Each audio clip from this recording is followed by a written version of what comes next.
Mis gigantes, bienvenidos a un episodio más de el podcast número uno de construcción hispanohablante. Mi nombre es Andrés Torres y el día de hoy tenemos a un invitado muy especial, Rodrigo Rivero Borrell. Él es director general de Reurbano, donde tiene un enfoque en la regeneración sustentable en comunidades de vecindarios céntricos alrededor de México. Pues antes que nada, pues bienvenido, Rodrigo, ¿cómo estás? Muchas gracias, todo bien, muy bien. Muy contento de estar aquí contigo y muy agradecido de que me consideres digno de participar aquí en este podcast tan importante. No, pues ya después de 2, 3 veces que te encontré por ahí corriendo, ya estaba. Ya era necesario platicar contigo, mi querido Rodrigo. Pero antes de platicar de tus proyectos, que es el enfoque que le damos un poco al podcast, me gustaría saber por qué no te gusta el término de desarrollador inmobiliario. Sé que prefieres que te dijeran desarrollador urbano o algún otro tipo de término.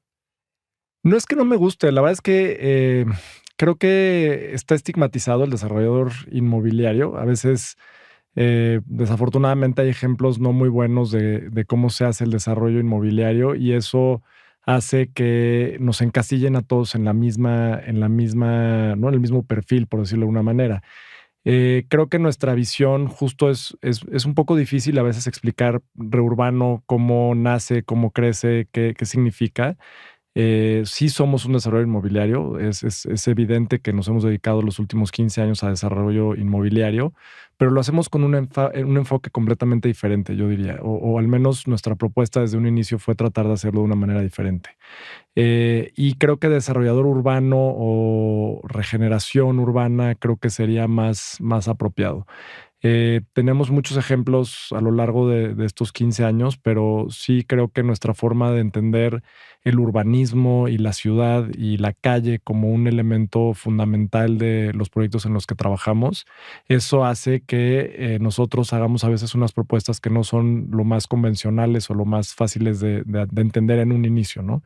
Y eso creo que hemos tratado de transmitirlo muchas veces, ¿no? Es cómo hacemos un impacto positivo, cómo hacemos para que al final, después de una intervención inmobiliaria que es muy difícil, muy larga, muy, ¿no? Difícil en cuanto a los vecinos, es un problema, la verdad, que genera muchas molestias en un periodo de tiempo largo, que al final podamos construir una comunidad y que eso fortalezca el entorno en donde trabajamos, ¿no? Entonces, el desarrollo urbano como tal es algo que a mí me mueve y creo que esa es la tesis fundamental de Reurbano.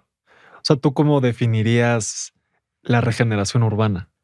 Mira, la regeneración urbana, yo creo que primero tiene que estar en un contexto urbano o en un contexto preexistente, ¿no? No por urbano a veces lo podemos entender como, tiene que ser en una ciudad. No, hay centros urbanos, centros de barrios, hay pueblos que tienen una traza urbana y que tienen un componente urbano, tienen calles, tienen espacio público.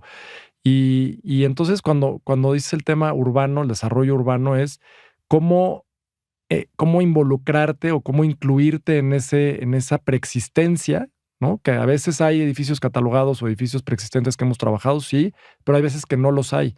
Pero sí hay un entorno que existe ahí antes de que nosotros llegáramos y eso es lo que hace que sea un desarrollo urbano, ¿no? O sea, que llegues y leas cómo funciona la colonia, cómo funciona la calle, que puedas vivirla, sentirla, leerla y con todo ese bagaje o aprendizaje que hagas un poco de investigación y de vinculación, al final lo puedas traducir en la ejecución de un proyecto que responda o que enriquezca o que fortalezca esta preexistencia urbana, ¿no?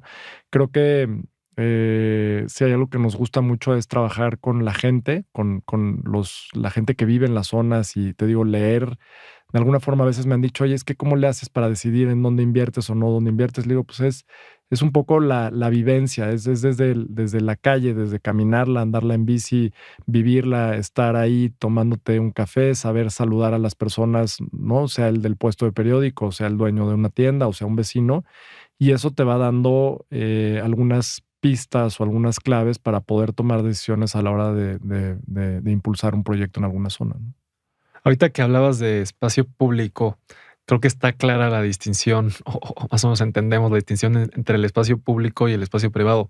Pero tú también hablas del espacio público-privado. ¿Qué es el espacio público-privado? Justo, si te fijas, y es un análisis que he hecho yo, al final, digo, un poquito un paréntesis. En Estados Unidos funciona muy bien. Hay un término que se llama, o bueno, comúnmente así se le determina, es Real Estate Developer con Architectural Background, ¿no? O sea, eres un desarrollador inmobiliario, pero tienes un sustento arquitectónico o una educación arquitectónica que sustenta tu forma de hacer las inversiones. Aquí en México no lo hay, o podrías decir soy desarrollo inmobiliario, pero tengo estudios en arquitectura y eso es lo que soy. Al fin y al cabo, sí soy un arquitecto, soy ¿no? hijo de un arquitecto, estudié arquitectura y eso me ha forjado, eso me ha formado una forma de tomar decisiones que están siempre basadas en arquitectura, urbanismo, diseño y solución de problemas, ¿no? Entonces, nada más como paréntesis. Y luego, eh, en este estudio que he hecho a lo largo pues, de mi vida, de mi carrera y de mi gusto, porque además lo que hago me apasiona, me di a la tarea de entender los espacios públicos desde lo más privado. Es curioso porque yo leo, por ejemplo, la definición de un departamento, lo defino en espacio público y espacio privado desde el departamento. Y luego el conjunto, el desarrollo inmobiliario lo leo, ok, ¿cuáles son los espacios privados y cuáles son los públicos? Ok, hay patios, hay escaleras y hay departamentos. Y luego lo saco una escala más lejana, es en la ciudad, espacios públicos y privados. El edificio es un espacio privado y la calle es un espacio público. Y entonces con esa lectura de diferenciar espacio público y espacio privado, voy tomando decisiones. ¿A qué me refiero? Yo creo que siempre que haya un espacio público digno, bien pensado, bien diseñado y bien proyectado, el resultado es infinitamente mayor, desde la escala del departamento. Entonces, una recámara puede ser pequeña. La verdad es que pues, no son muchas actividades las que hacemos, ¿no? O sea, en las recámaras duermes, ¿no? Convives, pero no es donde pasas el mayor tiempo despierto, ¿no? Por decirlo de alguna manera. Entonces, si el espacio público del departamento es muy bueno, entonces el departamento tiene la posibilidad de ser un mejor departamento, o sea, es un mejor producto que aquel departamento en donde el espacio público no está pensado. Digamos, a veces hoy en día vemos proyectos donde dicen cocina, comedor, sala. Pero si no está pensado desde el diseño, pues no aportas absolutamente nada al proyecto. Ahora, me salgo a la escala. Un, si te fijas en la gran mayoría de los buenos desarrollos inmobiliarios, y hay muchos ejemplos de buenos desarrollos inmobiliarios en la historia de la arquitectura en México y a nivel mundial, aquellos desarrollos inmobiliarios que tienen un buen espacio público son mucho mejores que los que no. Fíjate en las escaleras, fíjate en los patios, fíjate en los pasillos, en las azoteas, en las entradas, los comercios que hay en las plantas bajas. Ese cuidado por el espacio público, inclusive adentro de un desarrollo, te habla de un proyecto, de una forma de ver las cosas desde el diseño, desde la arquitectura, y eso enriquece enormemente la vida de quienes al final habitan departamentos en ese desarrollo, ¿no? Entonces, para mí siempre ha sido un profundo cuidado del espacio público dentro de los desarrollos para que todo tenga una cohesión y hayan espacios donde la gente se pueda saludar, donde puedas, ¿no? convivir. Y luego esa división entre espacio público y privado ya hacia la calle se vuelve pues un poco más gris, por decirlo de una forma. Si tienes comercios, pues es espacio público pero privado, la gente puede seguir entrando. Si tienes patios que están abiertos hacia la calle, pues puede la gente entrar a ese edificio y pueden vivir el edificio desde adentro, siendo un espacio privado, pero al final es público, ¿no? Entonces es un poco esta forma de analizar el espacio desde la convivencia, desde donde, te digo, saludas, donde pides ayuda, o sea, creo que la sociedad se forja desde el inicio de la humanidad con el fuego, ¿no? O sea, es donde se junta la gente, es donde más riqueza hay, cultural, social, diversidad, igualdad y muchos otros valores que son muy importantes. Me encanta. No había pensado que también dentro de un departamento hay espacios públicos y espacios privados. Pero también he escuchado que tú hablas, bueno, no sé cómo consideras las amenidades, evidentemente es como un espacio público dentro de un espacio privado, pero también he escuchado decir que las amenidades son la ciudad. Correcto, tal cual. ¿Por qué las amenidades son la ciudad en tus proyectos? Porque creo que las amenidades de la ciudad van a ser infinitamente mejores que las que yo pueda proponer. O sea, simplemente el presupuesto que yo tengo para hacer unas amenidades adentro de un desarrollo nunca va a ser comparable al presupuesto que tiene una ciudad o una alcaldía para hacer amenidades. Entonces, ¿por qué haría yo un jardín común adentro de un edificio en la calle de Bucareli, por ejemplo, ¿no? Que es uno de nuestros proyectos, si cruzando la calle está el Parque de la Ciudadela? No hay forma de que yo compita. O sea, si yo pretendo hacer unas amenidades de la riqueza y de la calidad que tiene la Ciudadela, pues no lo voy a lograr. Y además la gente que quiere invertir o que quiere vivir en estas zonas centrales, en estos barrios urbanos de los que hablamos desde el principio, pues es gente que quiere vivir la calle. O sea, yo la calle, hay gente que me dice un poco, bueno, ¿y por qué tu fascinación por la calle o por qué tienes ese profundo reconocimiento de la calle? Es porque a mí sí me tocó jugar en la calle. O sea, yo sí soy un niño de los que todavía les tocó jugar en la calle. Mis dos abuelas vivían, una en la calle de Hamburgo, la otra en la calle de Río Duero. O sea, yo crecí en estas colonias, En la Juárez. en la Juárez y en la Cuauhtémoc, y yo viví ahí. O sea, la calle era mi único patio. Mi abuela paterna vivía en un edificio de Mario Pani de rentas congeladas, donde nació y creció mi papá y ahí murieron mis abuelos. Y mi otra abuela vivía en un departamento que rentaba en la calle de Río Duero, donde no había jardín, no había nada. Mis dos papás trabajaban, entonces muchos de los fines de semana los pasábamos en casa de nuestras abuelas. Y entonces, pues la calle era nuestro patio, ¿no? Era simplemente donde mi hermano y yo corríamos, jugábamos bote pateado, donde hacíamos todas nuestras actividades, nuestras amistades. Salíamos al amanecer y regresábamos literal. Cuando se mete el sol, vienen a la casa. Y literal, se metía el sol y entonces ya regresábamos a casa de mi abuela y podíamos estar corriendo por toda esa zona, el parque en la glorieta de Río Mississippi, Melchor Ocampo. Me metí muchas veces a esa fuente. Realmente conozco la zona. Mi abuela me llevaba siempre a tomar un helado a Reforma, esquina Río Tíber. Yo iba al bosque de Chapultepec porque era el jardín donde podíamos ir con mi abuela y hacíamos picnic. O sea, realmente es una zona que yo viví y entonces la calle para mí se me hace el espacio de todos, el espacio más igualitario, el espacio en donde el intercambio de ideas y de valores y de opiniones y de sueños es lo más rico que te puedas imaginar, ¿no? O sea, el simple hecho de que te saluden por tu nombre en la calle y que te digan, Rodrigo, ¿cómo estás? Y que tú puedas saber el nombre de otra persona que está en la calle y que sabes que se identifican, pues es una experiencia increíble, ¿no? Entonces, para mí la calle siempre ha sido pues un instrumento de trabajo, de exploración, de laboratorio de ideas y cómo me integro yo a esas calles es realmente lo que más me apasiona, ¿no? Interesante. ¿Y por qué piensas que se han abandonado los barrios centrales de la Ciudad de México? A ver, no creo que sea nada más un abandono y eso puede, y lo digo abiertamente, a veces esa controversia de la gente que vive y que todavía vive en estos barrios, dicen, oye, pero ¿por qué abandono? Si no hay abandono, aquí estoy yo. Y tienen razón, ahí están, ¿no? Hay muchos barrios que han disminuido su población drásticamente. El ejemplo más claro en su momento era el centro histórico, pero muchas de estas colonias, la Juárez, la Roma, la Condesa, disminuyeron en número de población por muchos motivos.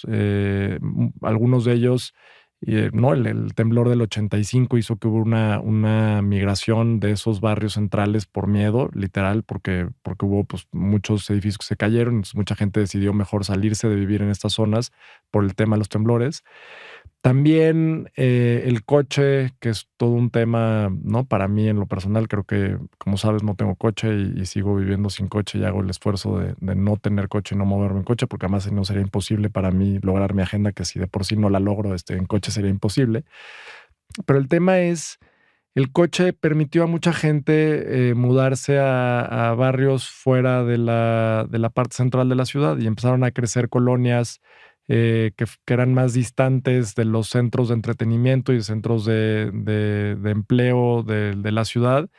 Y empezaron a crecer colonias por todos lados, ¿no? Un desarrollo inmobiliario también es un desarrollo inmobiliario en las periferias, lo que en su momento, por ejemplo, en los 70s, cuando creció la población drásticamente de la Ciudad de México, pues mucha gente tuvo que encontrar vivienda fuera de los núcleos centrales de la Ciudad de México, de los barrios centrales, ¿no? Y empiezan a crecer colonias como San Jerónimo o colonias, ¿no? Más lejos, el Pedregal, hacia el sur, que es un poco lo que mejor conozco, pero bueno, tienes los mismos ejemplos hacia Tecamachalco o hacia, ¿no? Colonias que fueron la ciudad fue creciendo con esta tesis del coche y la tesis americana de urban sprawl, de crecimiento horizontal. Y entonces todo el mundo decía, bueno, pues ¿por qué voy a vivir en un departamento en la colonia Cuauhtémoc o en la colonia Juárez si puedo vivir en una casa, en un terreno que me pueda comprar a lo mejor en San Jerónimo o ¿no? En una colonia? Pues mira, y luego empezaron a crecer las escuelas hacia allá, ¿no? Las escuelas que había en el centro de la Ciudad de México, pues empezaron a mudar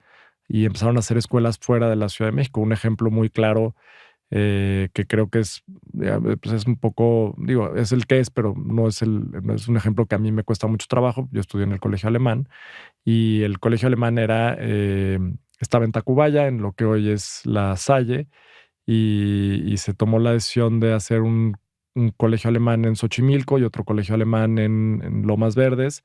Y eso, pues, creo que, ¿no? De entrada, dividió a una comunidad, ¿no? Con dos polos, completamente alejados geográficamente. Y también, pues, la ubicación de la Condesa y Tacubaya, donde estaba y La Salle, pues hoy sería un lugar muy privilegiado para tener una escuela, ¿no? Entonces hay muchas cosas que hacen que, pues, la gente dejara estos barrios. O sea, dejaron de haber escuelas, al menos escuelas privadas, ¿no? También hay que hacer hincapié, porque hay muchas escuelas públicas en estas zonas que siguen estando y que siguen estando ahí, que tienen un nivel increíble académico.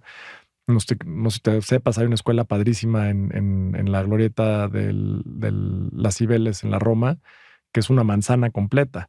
Hay otra escuela pública que es el Instituto Revolución, que está en la Avenida Chapultepec, que es también una manzana completa, con alberca o sea, no hay muchas escuelas y equipamientos públicos que creo que un poco idealista, pero sería increíble que se reforzaran estos sistemas educativos públicos para atraer a más usuarios y que más gente vuelva a vivir en estos barrios, ¿no?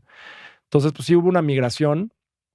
No son barrios abandonados, ¿no? Para tratar de ahondar en el tema, pero sí hay muchos inmuebles que se quedaron abandonados. Eso sí había, muchas piezas, inmuebles en descuido, en abandono. El tema de las rentas congeladas no ayudó, ¿no? Porque la gente que era propietaria de inmuebles, pues preferían no, casi que ni cobrar la renta o simplemente decían, pues no le voy a invertir a un inmueble que tiene rentas congeladas y que no me genera nada como inversionistas y pues eso dio pie a un deterioro de muchos edificios y muchos ejemplos increíbles de arquitectura de calidad que se hacían en estas colonias. Y bueno, pues esa fue un poco la tesis inicial donde nosotros empezamos, ¿no? Empezamos con unos proyectos en Polanco y luego hicimos unos en La Juárez y luego pues sí, Juárez, Roma, Centro, Condesa, y hemos estado invirtiendo y trabajando en estos barrios a lo largo de este tiempo. Ahorita que hablabas del crecimiento de la ciudad hacia el sur, hacia Tecamachalco, etcétera, me acordé de una frase que te escuché decir también, que decías que la Ciudad de México se fundó aproximadamente en el 1320, que se conquistó aproximadamente en el 1520, se independizó aproximadamente en 1820, se revolucionó en 1920. ¿Qué se supone que tendría que pasar en estos 2020s? Pues justo sí es una frase que hice, ¿no? Es como un símil de estos tiempos muy marcados históricos de la ciudad. Y definitivamente esa frase la dije antes de la pandemia. Y la pandemia pues vino a cambiar muchas cosas a nivel mundial. O sea, no, yo creo que hoy todavía no estamos viendo el impacto real de lo que la pandemia generó. Yo creo que todavía estamos algunos, ¿no? Compañeros desarrolladores y demás como leyendo para dónde van las cosas más en una ciudad como esta con tantos retos y tantas dificultades. Pero digo, ya no pasó en el 20, eso me quedó claro, pero yo creo que sí hay un cambio, yo creo que una forma de despertar en la conciencia de lo que pasa en la ciudad y en las fuerzas de la ciudad y en la forma de hacer desarrollo inmobiliario. Yo creo que hoy estamos viendo otra vez proyectos increíbles en la Ciudad de México de desarrolladores jóvenes que traen, ¿no? Mucho impulso y que están usando cosas que de alguna forma nosotros sembramos y generamos y que hoy la están aprovechando ellos, cosa que me da mucho gusto. Entre ellas el cambio de la norma, ¿no? De estacionamientos que nosotros impulsamos. Nosotros fuimos el ejemplo en vivo de que se podía desarrollar inmuebles sin cajones de estacionamiento. O sea, nosotros fuimos el primer desarrollador que hizo uso de un instrumento que estaba previsto en la Secretaría de Desarrollo Urbano y Vivienda, que era la extensión de cajones de estacionamiento para edificios catalogados. Entonces, cuando yo me acerqué a la SEDUBI y les dije, oigan, quiero hacer esta remodelación, pero no tengo para poner cajones de estacionamiento, no sé qué, está catalogado. Me dijeron, si está catalogado, pues pide este instrumento y puedes no poner cajones de estacionamiento. Y ahí fue cuando yo me di cuenta que si compraba edificios catalogados, podía no hacer cajones de estacionamiento, que no me interesaba hacer cajones de estacionamiento. Entonces, por ejemplo, ese cambio de la norma, hoy en día se cambió la norma. Hoy tienes, en vez de mínimos, máximos, que es una cosa un poco técnica, a veces difícil de explicar, pero antes te pedían un mínimo de cajones de estacionamiento por X número de vivienda, o si tenías un restaurante, te decían, pues por cada X número de metros cuadrados de restaurante necesitabas X número de cajones de estacionamiento. Hoy eso ya no existe. O sea, hoy esa revolución, por ejemplo, digamos, en el concepto de las leyes de movilidad, por decirlo de alguna manera, pues ya pasó. O sea, hoy puedes hacer un edificio sin cajones de estacionamiento y puede tener un comercio en planta baja y no necesitas cajones de estacionamiento. O sea, no es obligación del desarrollador hacer cajones de estacionamiento. Y cada vez, en vez de que, mientras más cajones construyes, más coches hay. Y si no construyes los cajones de estacionamiento, se reduce el parque vehicular. O sea, es un poco al revés la teoría. Pues no pongas cajones y la gente no va a tener coche. No es pon cajones y quiero que se muevan en transporte público. Pues no va a pasar. Si no tienes cajones de estacionamiento, pues no tienes coche. Y entonces, ¿cuál es la alternativa? Pues bicicleta, metrobús, metro, caminar, Uber, ¿no? Muchas cosas que se han dado en estos últimos años. Ahora, digamos, un poco futureando, ¿qué me encantaría ver? Me encantaría ver a muchos más desarrolladores haciendo proyectos de una escala no muy grande. Creo que hay un problema en la escala de los proyectos que hace difícil luego que el funcionar de las inversiones en la Ciudad de México, por lo menos como ejemplo, ¿no? Hay grandes proyectos en estas zonas, pero que son un poco fuera de escala, que son proyectos tan grandes que a pesar de estar en centralidades o estar cerca de los barrios en donde, ¿no? Es donde yo he trabajado, se salen de la escala a través de esos instrumentos que sí existen y están, pero no son bien utilizados. A veces le incrementan demasiado la densidad a algunos proyectos y eso hace pues, que haya tanta queja y tanta aversión de los vecinos por el desarrollo inmobiliario, ¿no? Por eso también creo que deberíamos de haber más desarrolladores de una escala un poco más pequeña o haciendo proyectos claramente más pequeños, de 6, 7, 8 niveles cuando mucho, o 3 y 4, y no de 20, 25, si hoy estamos viendo muchos desarrollos inmobiliarios que están creciendo hacia arriba, que, híjole, vamos a ver cómo siguen, ¿no? Entonces, preferiría eso, ¿no? Que cómo se tendría que revolucionar la ciudad. Creo que urge un cambio profundo en los instrumentos normativos del desarrollo inmobiliario. Creo que eso sería fundamental. También en muchos, ¿no? Foros y demás que me invitan, digo, oye, pues es que los instrumentos con los que yo tengo que trabajar son de 1997 o del 2000. ¿Cómo le hago para construir una ciudad del 2025 si la regla es del 20? O sea, no, ¿cómo no hay lógica? No puedo hacerlo porque las reglas del 2020 no tienen nada que ver con la forma de vivir de la gente en el 2025, ¿no?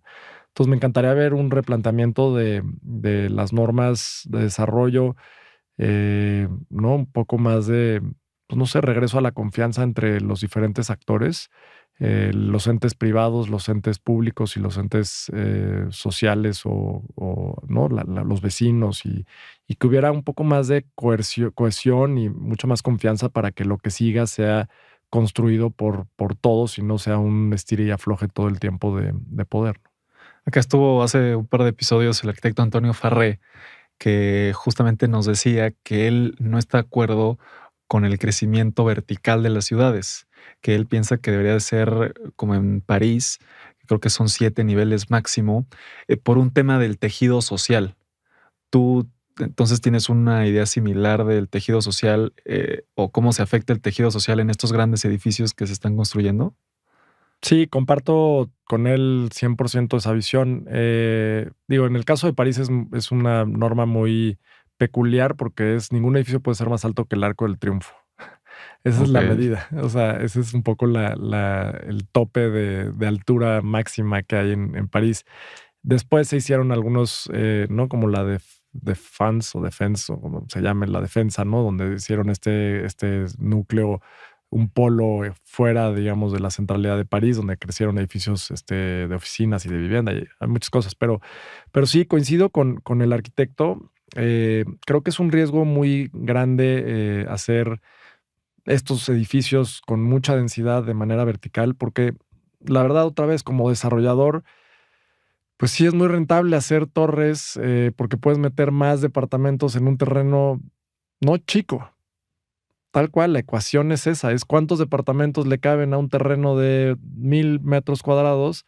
Pues si lo haces de 7 niveles, no le cabe lo mismo que si lo haces de 20 niveles. Y es mucho más rentable hacerlo, ¿no? De 20 niveles. Entonces, ¿qué haces? Pues que se encarecen mucho los terrenos, se distorsiona el mercado, el uso de instrumentos que no son, ¿no?, usados a veces de manera correcta, pues hacen que puedan algunos desarrolladores hacer torres en donde a lo mejor no deberías de hacer torres. Y pues eso hace que, pues sí, que se distorsione mucho la forma de vivir en esos barrios. Luego encima todavía son torres. Yo no tengo tanta bronca a veces con las torres, pero sí cómo aterrizan, cómo llegan, cómo tocan el suelo. Hay ejemplos de torres muy buenos en donde la planta baja son comercios y se siente permeable y tienes una vida, un espacio público abierto y son ejemplos muy buenos de plantas bajas y arriba hay una torre de 30 pisos. Bueno, no pasa nada. Siempre y cuando la torre caiga bien al piso, digamos por decirlo en oficinas, pues eso es muy bueno. Ahora en vivienda hay dos cosas en la Ciudad de México que creo que son muy importantes. Uno, que tiembla, no hay duda.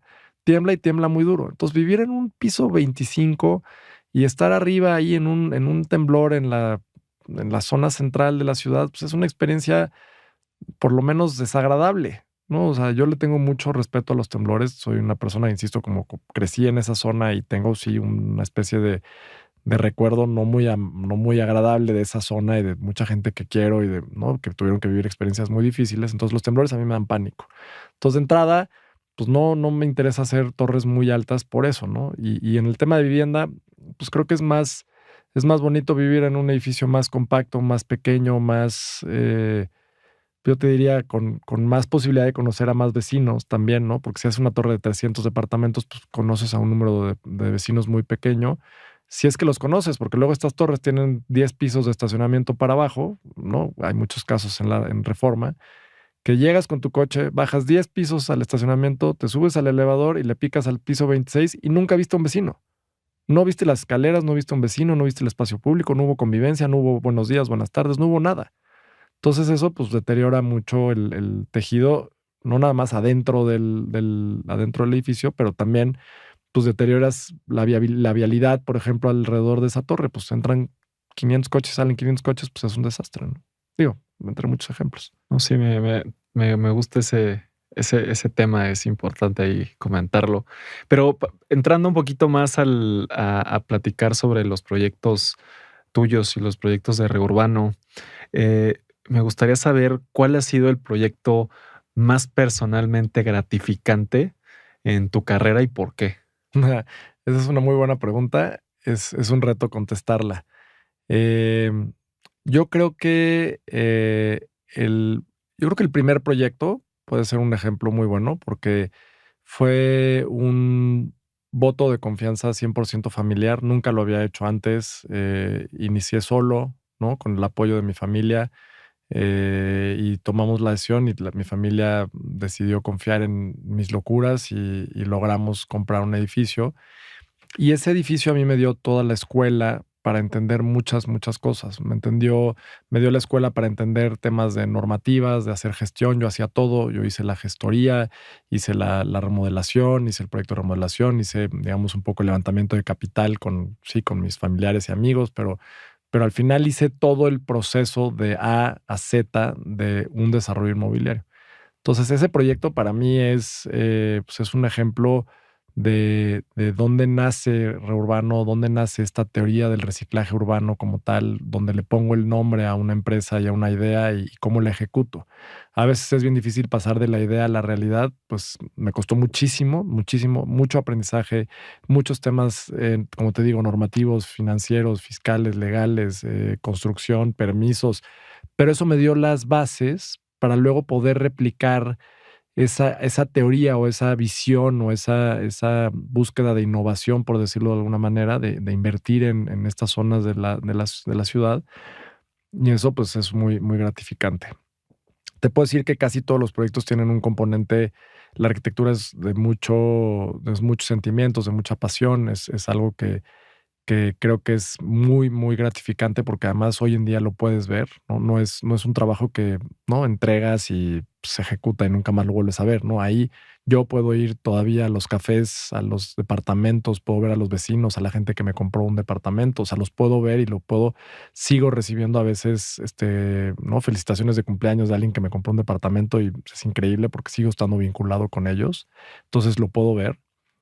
Yo creo que pasando a lo que sigue sería la calle de Abre, en donde invertimos en 3 inmuebles, a lo largo de 2 cuadras, que eso me ayuda a pulir la idea, ¿no? A decir: "Okey, puedo invertir en 2 edificios en una esquina en la ciudad, o puedo invertir en 3 edificios a lo largo de 2 calles, y puedo transformar la zona, o puedo incidir en cómo se transforma la zona mediante el uso de, ¿no?, densidades, locales comerciales, no sé qué. Y luego de eso como fichas de dominó de manera positiva, empieza a haber mucha gente que empieza a hacer cosas alrededor de tus proyectos y eso hace que la zona se transforme en un periodo de más o menos 10 años, ¿no? O sea, eso es algo que Oye, me y ahí en Jabre, corrígeme si me equivoco, pero era una zona donde había como prostitución y gracias a estos 3 proyectos, pues cambió por completo el ánimo y el comercio y las actividades de esa zona, ¿no? Tal cual. Había prostitución, me tocaron ver eventos muy, muy difíciles, muy complicados, la verdad. Un asaltante en la esquina de Marsella y Abre, que por desgracia, pues el señor falleció, a quien asaltaron, literal, del susto, y pues ni modo, yo estaba ahí, estaba en mi oficina. Y también en algún momento me tocó ver temas de violencia de género muy dura. Yo creo que esa es de las cosas más fuertes que puedo contar pues digo, así es. O sea, esa es una realidad también con la que tenemos que saber trabajar y creo que eso también hay muchos esfuerzos, nunca ha sido suficiente, pero van avanzando. Sí, alguien estaba abusando de una chica, una chava y digo, yo seguramente se conocían, yo creo que eran pareja y entonces ya empezó a estar muy, muy difícil la discusión, le hablamos a la policía y en 3 segundos llegaron patrullas por todos lados. La verdad es que me impresioné cómo en sentido contrario en Avenida Chapultepec, en sentido contrario en Abre, en sentido contrario en Marsella, en 3 segundos llegaron 6 patrullas y por suerte pues eso no pasó a mayores, pero era una zona muy dura y sí había prostitución. Hay una anécdota, pues digo, muy chistosa, ¿no? Simpática. Había una casa de citas, tal cual, en la calle de Venecia, y nosotros siempre hemos sido muy cuidadosos de que cuando vamos a empezar un proyecto, pedimos a un notario que nos acompañe a hacer una fe de hechos de todos los proyectos y todos los edificios colindantes, pues para saber si están en buen estado y si están en buen estado y nosotros generamos un daño, pues hacernos responsables del daño, ¿no? Entonces hacemos una fe de hechos con el notario y entonces invitamos al notario a hacer la fe de hechos de todos los predios colindantes y resulta pues que el predio con el que colindábamos atrás en la calle de Venecia era esta casa de citas. Yo no fui, a mí no me tocó estar ahí, estaban los abogados, pero pues sí, tal cual, entraron el notario y el abogado a hacer la fe de hechos en la casa de citas y pues buenas tardes, buenas tardes. Y, pues sí, es un problema muy grave. El tema de la trata, ¿no? Se volvió muy difícil pues digo, eso genera también, pues, cierta inseguridad en la zona. Y cuando se hizo una redada después del cambio ¿no? Creo que hubo un cambio en la ley, en la política, ¿no? Del tema de la prostitución y eso en la Ciudad de México, pues hizo una redada y algunas pues de las personas que trabajaban ahí en la casa de citas se brincaron a nuestra obra y salieron por la obra, digamos, ¿no? Para que no estuvieran involucradas en la redada. Digo, ahora que lo pienso, pues no tiene nada de Esa parte simpático, ya ¿no? no O estuvo sea, tan divertida. no, al final, pues la verdad es que prefiero imaginarme que ellas lograron salir de la redada, porque me imagino que eso no acaba muy bien. Pero bueno, sí era una zona complicada, ¿no? Es una zona complicada y la Ciudad de México es una ciudad complicada, eso es un hecho, no podemos negarlo. Y estos barrios, pues, han tenido muchas fuerzas, insisto, hay muchas fuerzas que jalan y modifican, ¿no? Pero ¿por qué decidiste invertir 3 edificios en esa calle, con esas condiciones? O sea, ¿tú tenías esa convicción de cambiar el ambiente de la calle? Porque entiendo que ahora hay restaurantes y unas panaderías ahí, bonitas, etcétera. O sea, cambió por completo. ¿Tú lo visualizaste? O sea, ¿fue un proyecto, o sea, una inversión en la cual estabas visualizando ese cambio? 100%. O sea, la toma de decisión de las inversiones en esa calle fue en miras o en aras de involucrarnos en esa regeneración de esa zona. ¿Cómo empezamos? Empezamos porque encontramos un edificio increíblemente valioso estéticamente hablando, que es Abre 83. Ese edificio fue el segundo edificio que fui a ver, inclusive con mi papá. Mi papá también era arquitecto, y le agradezco pues esa educación que me dio, como te digo, desde chiquito, de saber ver las cosas con un poco la visión de un arquitecto. Y entonces yo le dije a mi papá: oye, pues quiero hacer esto, ¿cómo ves? Me dice: bueno, pues ok, te acompaño. Y le dije: oye, bueno, vi un edificio increíble en la calle de Abre. Y entonces lo fui a ver y estaba en un deterioro, no tienes idea. Algún día, ¿no? Hay imágenes. Hace un par de años, o hace un año, publicamos un libro que se llama Reurbano, ¿no? Como Towards a City en inglés, y es como cómo construir ciudad o cómo hacer ciudad, ¿no? Cómo hacer ciudad es el título del libro, más como una interrogación, más que como una afirmación. Y ahí hay imágenes del estado original de Abre 83. Yo lo veía y decía: híjole, no puede ser que sea este edificio, está increíble, qué detalles, qué art deco, qué nivel de calidad de diseño, no sé qué. Y era de una familia francesa, bueno, de origen mexicano, pero de origen francés. Y entonces le dije: pues, sí, bueno, pues vamos a comprarlo. Y ese fue, digamos, el primer edificio que compramos con capital de terceros. Hicimos una ronda, digamos, de financiamiento con gente cercana, que confió en nosotros de alguna manera también, con mi socio, pues también, ¿no? Quien en su momento era mi socio, y pues levantamos este capital para poder hacer este primer proyecto ahí en Abre. Y resulta que el edificio era un edificio de Juan Segura, que es un arquitecto que hizo, entre otras obras muy reconocidas, el edificio Ermita, que está en Revolución y Avenida Tacubaya, Jalisco hoy, que es el edificio de Canadá. Entonces, cuando te das cuenta, no estaba firmado, no estaba nada, pero el nivel de detalle de arquitectura, yo sabía que era una pieza, que era un diamante en bruto. Y literal, era un diamante en bruto. Es como encontrarte un Diego Rivera en La Lagunilla. O sea, ese es el nivel. Y ya que empecé a estar ahí, tembló y mi oficina estaba en un edificio en la calle de Manchester, en el piso 10. Y me asusté mucho y dije: se acabó, yo no voy a volver a estar en un edificio para que tiemble. Mudé mi oficina a Abre, en la planta baja, en plena obra, un desastre, pero eso me dio la posibilidad de involucrarme en toda la dinámica de esas 2 o 3 cuadras. Conocí, ¿no? El edificio de Abre 69 estaba abandonado, el edificio de Abre 77 estaba abandonado, el edificio de la esquina de Marsella y Abre estaba abandonado, 3 casas catalogadas entre Liverpool y Marsella estaban abandonadas. O sea, había un nivel de desuso de inmuebles en esas 3, 4 cuadras, que dije: bueno, pues voy a empezar a averiguar, a ver quiénes son los dueños, a ver si están interesados en hacer algo, a ver si quieren vendernos o algo. Y así fue como me involucré, ¿no? Muchas veces nosotros buscamos invertir en inmuebles no que estén a la venta, sino inmuebles a los que les veamos potencial. Entonces conocí al propietario de Abre 69, estuvo increíble, me vendió el edificio. Luego conocí al propietario de Abre 77, lo mismo. Y así, pues, con 3 edificios y con lo que logramos entre los restaurantes, ¿no? Gente tan reconocida como Elena Regadas o como el chef Lalo, que es el chef del Máximo Bistró, pues la zona cambia y poco a poco vas influenciando a que los otros inmuebles se vayan mejorando y se vayan reutilizando y entonces simplemente pues eso se da como un poco una reacción en cadena de forma positiva, ¿no? O sea, ¿en cuánto tiempo piensas que se da una regeneración de un par de Yo calles? creo que 10 años. 10 Yo años. creo que sí, entre 7 6 7 10 años, yo creo menos sería muy ambicioso.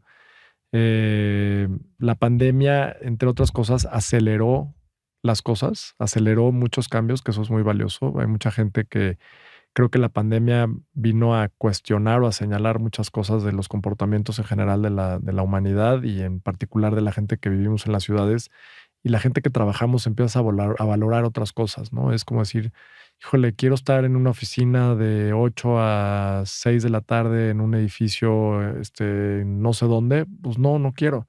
Prefiero estar cerca de mi casa y poder convivir más con, ¿no?, mis seres queridos, mis amigos, lo que sea, y trabajar desde la casa y sí ir a la oficina a veces. Eh, pero yo creo que este periodo, pues no, las cosas no son rápidas. En el desarrollo inmobiliario los proyectos tardan, o sea, y mientras más grandes hay proyectos que tardan 6 años, 8 años. Y esa es pues así es, pero las cosas es que además cambian tan rápido que 8 años de proyecto, para cuando vas a empezar la obra ya son 8 años de que empezaste el proyecto y a lo mejor el proyecto es caduco. O sea, eso es increíble. O sea, algo que preveías que podías hacer hace 8 años, a lo mejor hoy ya no sirve, ¿no? Por ejemplo, un edificio de departamentos sin terrazas. Pues después de la pandemia, más vale que encuentres cómo darles aires, balcones, terrazas, espacio donde puedan estar la gente, y pues esas modificaciones las tienes que hacer 8 años después, ¿no? O sea, ese es un tema que el desarrollo inmobiliario va mucho más lento de cómo va la forma de vivir de la gente, ¿no? Entonces, un proceso esto es lo que se le conoce como gentrificación, ¿correcto? O sea, un Mm. proceso de gentrificación tarda 7, 10 años. Híjole, te voy a ser claro, el tema de gentrificación, lo que pasa es que tiene una connotación negativa. O sea, el uso de la palabra gentrificación es un problema, y es importante, pues, tocarlo, platicar del tema y ponerlo en la mesa, porque mucha gente cuestiona y dice: "Es que son unos gentrificadores", y sí, pues, gentrificar es un término inglés, ¿no? De un proceso digamos que gente con capacidad adquisitiva, pues, empiezan a invertir o empiezan a comprar unidades o departamentos o casas en zonas en donde a lo mejor vivía gente que no tiene el mismo poder adquisitivo, y entonces, pues, eso empieza a generar un cambio en la demografía de zonas que, pues, tienen gente originaria. Ahora, yo lo que te acabo de decir es que Abre 83, Abre 77 y Abre 69, los 3 estaban abandonados.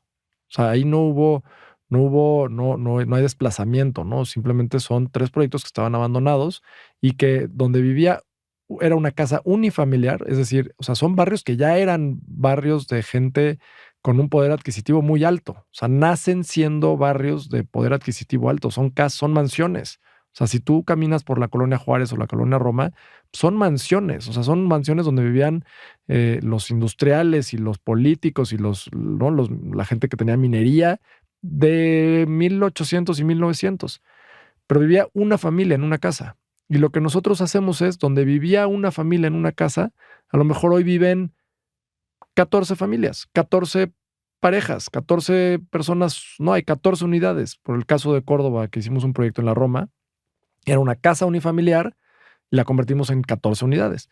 Entonces eso hace, pues, que sea más asequible, que haya más gente que pueda vivir en la zona, que pueda repoblar zonas, ¿no?, que tienen baja densidad y tienen todos los servicios, tienen agua, tienen, vialidades, tienen espacio público, tienen transporte público, tienen. Entonces, pues, todas estas colonias que inclusive es una discusión a veces que dicen: "Es que no hay agua". No, había más habitantes antes. Había más gente viviendo en la colonia Juárez que la que hay hoy. Entonces, quiere decir que el agua, pues, debería de alcanzar porque en su momento había más gente, ¿no? Es una discusión ahí un poco, no técnica, pero otra vez, la idea de la gentrificación es un tema negativo. Yo no lo quiero ver como gentrificación, aunque es un hecho que son procesos que pasan. Yo lo veo como una regeneración. O sea, la intención es regenerar de manera con conciencia y con responsabilidad el tema urbano. Y definitivamente hay que buscar la forma de generar proyectos de ingresos mixtos. Ese es un tema que nosotros hemos buscado a lo largo de los últimos 8 años, yo te diría, cómo hacer para que en este barrio o en estas zonas o inclusive en los mismos edificios haya gente de diferentes perfiles socioeconómicos, tal cual, que puedas, ¿no?, tener instrumentos, pero eso solo pasa cuando haya instrumentos del Estado que fomenten que hagas vivienda de inclusión. Si no hay un mecanismo del Estado que te permita dotar de departamentos ¿no?, con una especie de subsidio cruzado o con algo, pues no lo puedes hacer, porque llega una persona y dice: "Yo voy a comprar este terreno, me cuesta, ¿no?, $1 y tengo que hacer 10 departamentos y los tengo que vender a valor de mercado". Si le dices: "Oye, de los 10 departamentos, 4 los tienes que vender a valor subsidiado y 6 los tienes que vender a valor de mercado", pues el desarrollador va a decir: "Pues no lo hago. No me alcanza porque no puedo comprar un terreno que vale $1 para hacer 4 departamentos subsidiados", ¿no? Entonces, es una discusión que espero, pues, logremos. Ahora hay cambio de gobierno muy pronto y creo que cada vez que hay estas renovaciones en los puestos políticos, pues, como que puede renacer un poco la esperanza y la ilusión de decir, bueno, pues, a ver, a lo mejor con un sexenio empezando, pues, puedes hacer cambios que a la larga, mejoren las condiciones para todos, que haya mucha más vivienda para gente de menores, ¿no?, capacidades adquisitivas, porque al final acaban comprando casas en Zumpango o acaban comprando casas que, ¿no?, con la política de expansionismo, de expansión de desarrollo inmobiliario que se hizo en los 2000, pues sí, entonces viven en Zumpango y tienen que venir a trabajar a la zona de Insurgentes y Reforma o al centro o a Polanco o ¿no?, a donde sea, y tienen que moverse 2 horas y media en transporte público en la mañana y 2 horas y media en transporte público en la tarde porque viven allá. Entonces, ¿cómo es posible que eso sea la política pública? No, las viviendas tienen que estar cerca de donde trabajas, tienes que estar cerca de donde puedes estudiar y acortar estos tiempos de traslado en todos los niveles socioeconómicos. Eso es lo que es increíble. O sea, hoy una persona con la que estaba dice: "Pues es que vivo en Interlomas y tenía una junta en la colonia Juárez a las 9 de la mañana. Tuvo que salir a las 7 de la mañana". Pues eso no es vida. O sea, eso no es calidad de vida, ¿no? Entonces, pues es justo eso lo que también impulsamos. Definitivamente no lo podemos hacer sin el involucramiento de todas las partes, lo que te decía, tanto vecinos como sociedad, como institutos, o sea, temas privados, gremio, ¿no? Las asociaciones de desarrolladores, LADI, todos ellos tienen que participar y tenemos que poder cambiar esto para el beneficio de todos y pues eso es, el Estado también tiene que participar, ¿no? Me gusta, me gusta. Sí, siempre se necesita esa relación, ¿no? El Tal cual. gobierno.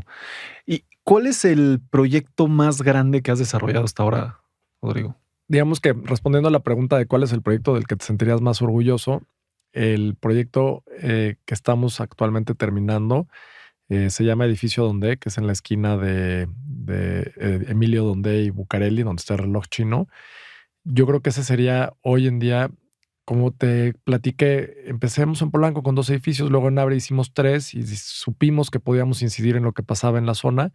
Y ahora, ¿no?, crecimos el proyecto, hicimos un levantamiento de capital, ¿no?, con muchos inversionistas y que confiaron en nosotros y logramos ensamblar una serie de proyectos a lo largo de esta calle, bueno, que en un principio es Atenas, luego es Emilio Donde y luego es Pujibet, que es la misma calle. Nosotros a ese proyecto como tal de regeneración urbana le llamamos Camino a San Juan, que era nuestra visión de cómo caminar desde el Colón hasta el Mercado de San Juan. Y es un paseo peatonal espectacular. O sea, si caminas desde ya no está la estatua de Colón, pero digamos de la glorieta, donde estaba el Colón, caminas hacia el Mercado de San Juan, pasas por la Ciudadela, pasas por otro parque que se llama Carlos Pacheco, y entonces tienes una sensación de barrio increíble y ese proyecto de Edificio Donde es el proyecto más grande que hemos desarrollado. Hicimos Edificio Donde y luego hicimos otro al lado que se llama Casa Donde, pegados, es Emilio Donde 7 y Bucareli 68. En su momento teníamos otro inmueble en la calle de Abraham González y tenemos otro proyecto en la calle de Pujibet. Pues al final lo vimos más en una incidencia urbana. Entonces el proyecto para mí no es un edificio, sino es un grupo de proyectos a lo largo de un eje, ¿no? Cómo pensar en el movimiento peatonal de punto A punto B y a lo largo de ese eje, digamos, de transporte peatonal, qué tantas piezas puedes incidir o cómo puedes ir armando un espacio público increíble, ¿no? Y yo creo que ese es el proyecto con el que hoy me siento más orgulloso, que son son 130 departamentos más o menos entre los dos edificios, a pesar de la pandemia, a pesar del temblor, a pesar de las dificultades políticas y la confianza de los inversionistas por las diferencias políticas, a pesar de, o sea, son muchos a pesar de, ¿no? Y al final, a base de trabajo, de un compromiso brutal del equipo de Reurbano y del compromiso de proveedores y de toda la gente que está atrás de la construcción de desarrollos de este tipo, creo que el resultado es muy valioso. Me encantaría, pues, ¿no?, que la gente lo conociera. Hay un restaurante nuevo en la planta baja que se llama Macán, que es muy bueno. Hay un café que se llama Café Donde, que puedes tomar café y es espectacular la experiencia. Y puedes caminar y volver a encontrar esta parte del centro que es muy valiosa y que hay muchas cosas pasando en esa zona que poco a poco se volverán más alcanzables o más cercanas a gente que a lo mejor no va a esa zona porque no lo conocen y pues creo que es un momento muy valioso para descubrir, ¿no? Creo que redescubrir la ciudad, revivir la ciudad es fundamental. Y luego, entre algunas de las ideas que teníamos una que es recuperar tu tiempo, ¿no? Cómo recuperas tu calidad, del tiempo de calidad, ¿no? Cuando en alguna forma yo decía, ¿cómo le puedo contar a una persona que le estoy vendiendo tiempo? O sea, no te estoy vendiendo un departamento, te estoy vendiendo tiempo. Imagínate nada más el poder de esa idea, te estoy vendiendo tiempo. O sea, si a mí me dijeron, oye, tú puedes comprar tiempo, no creo que haya nada que nos pueda hacer mucho más felices a todos que me estás vendiendo tiempo de calidad con mis hijos, me estás vendiendo la posibilidad de tener mayor tiempo de esparcimiento porque vivo más cerca de donde trabajo o mi escuela está cerca y entonces puedo tener mejor calidad de vida. Y ese tema de recuperar tu tiempo es para mí fundamental. Y ahorita, ¿cómo estás intentando transmitir ese sentido? O sea, no sé, me parece, pues que sí, si a alguien se lo pudieses explicar o se lo pudieras, ¿cómo Reurbano hoy está intentando explicar a la gente que está vendiendo, pues, esa calidad de vida a través de ganar tiempo en ubicaciones más céntricas, que sean proyectos, pues, también accesibles, me imagino, ¿no? Para diferentes tipos de personas y que puedan vivir más cerca de su trabajo, ¿no? Sí, mira, no te voy a engañar, evidentemente no es nada, no es ciencia oculta, han pasado años difíciles, o sea, han sido años complicados, ¿no? Como desarrollador, como persona, creo que yo tenía la obligación y tengo la obligación de responder por ¿no?, el capital que invirtieron a pesar de tener tantas esas dificultades, pandemia y demás. Y hoy te puedo decir que, o sea, ¿cómo lo comuniqué? Pues no tenía tiempo de comunicar. No había más que enfócate. Es como si vas en un barco y te dicen, oye, ¿por qué no preparas la comida, y vas? No, espérame, ahorita estamos en tormenta, se nos rompió el mástil, tengo una vela, con esto tenemos que llegar a la orilla, o sea, concéntrate y dedícate a sacar ¿no? Llevar este barco a puerto sano y salvo. Luego ya vemos lo que sigue. Entonces yo creo que hoy estoy ya vemos lo que sigue, o sea, esta búsqueda ahorita de comunicar que Reurbano está más fuerte, yo creo que lo que no había estado antes, porque ya llevamos 15 años y eso, pues eso no es poca cosa, ¿no? A veces dicen que los startups no duran más de 10 años o no, pues creo que 15 años ya hablan de una estructura, de una forma de hacer cosas. Justo durante la pandemia y en estos 4 o 3 años terminamos proyectos increíbles en la calle Liverpool, en la calle Sindicalismo, en la calle de Emilio Dondé, en la calle de Manuel Dublán, ¿no? En diferentes colonias, diferentes barrios, diferentes arquitectos, o sea, todo lo que te acabo de decir, Escandón, ¿no? Tacubaya, Juárez, Centro, que al final hablan de esta resiliencia, de esta capacidad de generar proyectos a pesar de todas las dificultades que ya comentamos. Entonces, ¿cómo lo comunico? Pues es con espacios como el que tú me abres. Realmente estoy en la búsqueda de amplificar y comunicar pues esta supervivencia, por decirlo de alguna manera, o esta fortaleza de Urbano.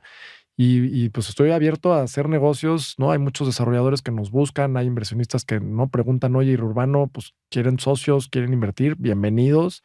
Quien tenga la intención de invertir y de creer en estos proyectos y tener la paciencia y ¿no? la voluntad de ver cómo se transforman algunas cosas y algunos proyectos en centros urbanos. Creo que somos un muy buen instrumento para ejecutar proyectos y he visto un cambio también. Cada vez nos buscan más propietarios de inmuebles que nos mandan mensajes a través de las redes, en Instagram o en LinkedIn, o no, que oye, hemos buscado diferentes desarrolladores y creemos que Urbano es el indicado para este proyecto y hemos logrado construir alianzas con propietarios. Y entonces estoy en esa búsqueda de comunicar lo que estamos haciendo, ¿no? Y que Urbano pueda, digamos, como se dice a veces, ¿no? Cacarear el huevo. O sea, es realmente, oye, estamos entregando 5 edificios en los últimos 2 años. Son 5 edificios, 6 edificios de una escala chiquita para muchos. Para nosotros son escalas y es importantísimo decir, oye, a pesar de todas las dificultades, se entregaron 6 edificios. Pues habla de una riqueza y de una fortaleza de hacer las cosas y de una capacidad técnica que creo que se debe de capitalizar, explotar y replicar, ¿no? Me encanta, me encanta. Y para ir cerrando, mi querido Rodrigo, ¿dónde pueden encontrar los proyectos de Urbano? ¿Dónde te pueden encontrar a ti? Antes de una pregunta con la que terminamos todos los episodios. Creo que las redes sociales son un instrumento muy valioso. Hay que tener cuidado. Creo que puede ser muy, digo, es una posición personal, ¿no? Pero puede ser muy como una ilusión o un espejismo, ¿no? Hay muchos desarrollos inmobiliarios que se publican en Instagram y la gente genera mucho contenido en Instagram y luego atrás de esos contenidos no hay mucho, ¿no? Son contenidos vacíos, son proyectos que no son proyectos recomendables, ¿no? A mí me parecen muchísimas cosas en Instagram de desarrollos inmobiliarios que digo, híjole, ojalá no caiga mucha gente en esta trampa, pero pues no, es difícil luego a veces tener como ese criterio desarrollado para saber tomar una decisión inmobiliaria, desde comprar tu casa o hacer una inversión o lo que sea. Entonces, si bien las redes sociales son muy difíciles, es uno de los canales, ¿no? Por el otro lado, es uno de los canales más fuertes que tenemos nosotros para comunicar y para poder vincularnos con compradores, inversionistas, vecinos y gente interesada. Entonces, te diría que Instagram es una de las redes o la red que más usamos, es urbano.mx. Ahí nos pueden ver y verán un poco la tesis de cómo usamos la red. No solo la usamos para nuestros proyectos, la usamos para nuestros proyectos y para las cosas que vemos con valor en la ciudad. Tenemos LinkedIn, ahí estoy yo, me pueden seguir. Por lo general le dedico un poco más de tiempo. No participo en X, no es una red a la que quiera entrar yo en lo personal. Reurbano no es una red, digamos, que utilicemos. Creo que somos más del tema, digamos, Instagram, a veces Facebook y como te digo, LinkedIn. Nuestra página de internet es www.reurbano.mx. Estamos en un proceso de relanzamiento, la vamos a relanzar muy pronto, entonces a lo mejor para cuando pongas al aire el podcast igual y ya la relanzamos, entonces nos encantaría que la visitaran y que nos buscaran. Y, y sí, la verdad es que a veces grupos de WhatsApp son muy buenos, hay muchos compañeros desarrolladores que hemos formado algunas comunidades, ¿no? Tú mismo formaste un grupo de WhatsApp en donde podemos intercambiar ideas y donde los compañeros desarrolladores nos apoyamos, opinamos y creo que mientras más fuertes y cohesionados estemos como ciudadanos y como compañeros de trabajo, mejores cosas vamos a poder hacer y también al final, pues un balance de poder también con las autoridades y con fuerzas diferentes de la ciudad podremos hacer, ¿no? Siempre, pues con las ganas de participar, con las ganas de compartir la experiencia y con las ganas de seguir aprendiendo, ¿no? Buenísimo, Rodrigo. Y para terminar, pues ya lo eras, pero el día de hoy te queremos nombrar un gigante de la construcción. Y la última pregunta sería, ¿cuáles son los 3 principios que han regido tu carrera profesional para llevar a Reurbano a donde está hoy en día, 15 años después? Muchas gracias. Agradezco mucho y sé que es muy valioso ser considerado un gigante. Creo que es un reconocimiento, una trayectoria de mucho trabajo y de mucho esfuerzo y lo agradezco mucho. En serio, gracias por este nombramiento oficial de ser un gigante. Y las 3 cosas, yo creo, yo te diría, 3 no me van a alcanzar, es un hecho. ¿no? 3 creo que es poco porque es un caldo de muchas cosas, pero yo sí te puedo decir una regla que creo que vale mucho la pena, o una forma de ver las cosas es confianza, ¿no? O sea, creo que tienes que tener una profunda confianza en lo que haces, tener confianza en ti mismo, confianza en tus interlocutores, confianza en tus compañeros, confianza en el equipo, confianza. Entonces creo que la confianza es fundamental. Eh, Otra cosa que yo creo que es increíble, otro principio sería la ilusión. Nunca pierdas la ilusión, o sea, porque en el momento en el que pierdes la ilusión, creo que dejas de hacer las cosas de una forma apasionada. Creo que la ilusión, hagas lo que hagas, tienes que tener ilusión en creer que lo que estás haciendo va a ser algo para bien, o va a ser algo para transformar, o va a ser algo para mejor. Y esa ilusión creo que mueve montañas, o mueve, ¿no? Mueve camiones de cemento y toneladas de varilla. O sea, literal, creo que se traduce tal cual en esta ilusión de ver una mejor colonia y eso luego transformarlo. Entonces yo te diría la ilusión. Y la otra que creo que es fundamental es que no hay nada gratis. Es trabajo. Hay que trabajar. O sea, no es nada más lo que te digo. Y lo digo, pues sí, un poco en crítica. A veces hay competidores o hay compañeros desarrolladores que pues hago un buen blog y tengo un perfil de redes sociales. Yo tengo 45 años, empiezo a ser más viejo de lo que, ¿no? Muchos chavos vienen de 25, 30, 35, ¿no? Como tú, ¿no? Correcto, sí. Eres un ejemplo en vida de eso, pero claramente tú estás haciendo una labor de trabajo, de contenido valioso, pero hay muchos que no. Entonces, al final dices, alguien tiene que trabajar. O sea, podrás vender, ¿no? Podrás vender la idea, podrás vender una tesis, podrás vender un proyecto, porque no tienes un perfil muy visible en plataformas digitales, pero no hay trabajo atrás. Entonces, sin trabajo no hay nada. Tal cual. Hay que despertarse. Yo soy un morning person, entonces me encanta despertarme temprano. Hay que trabajar, hay que tener confianza y nunca pierdan la ilusión de que lo que están haciendo va a generar un impacto positivo en lo que va a pasar en todo lo que hacen. Sin esas 3 cosas, yo creo que no habría forma de impulsar nada, ¿no? No habría capacidad de convencer a nadie que invierta contigo, y no creo que habría talento tan valioso y tan importante hoy en las ecuaciones que quisieran trabajar con alguien que solo les ofrezca un sueldo. La captación de talento cada vez es más difícil. La gente, armar equipos es muy difícil. Y si no tienes esta ilusión, y si no tienes confianza en ellos, y si no les inculcas o les compartes esta forma de trabajar, creo que es imposible hacer un equipo que pueda transformar las cosas. Me encanta, me encanta. Muchísimas gracias, Rodrigo, por tu tiempo, por la entrevista, por tus conocimientos, por regenerar la Ciudad de México. Y pues muchas gracias también a todos los que nos escuchan hasta el final de este episodio.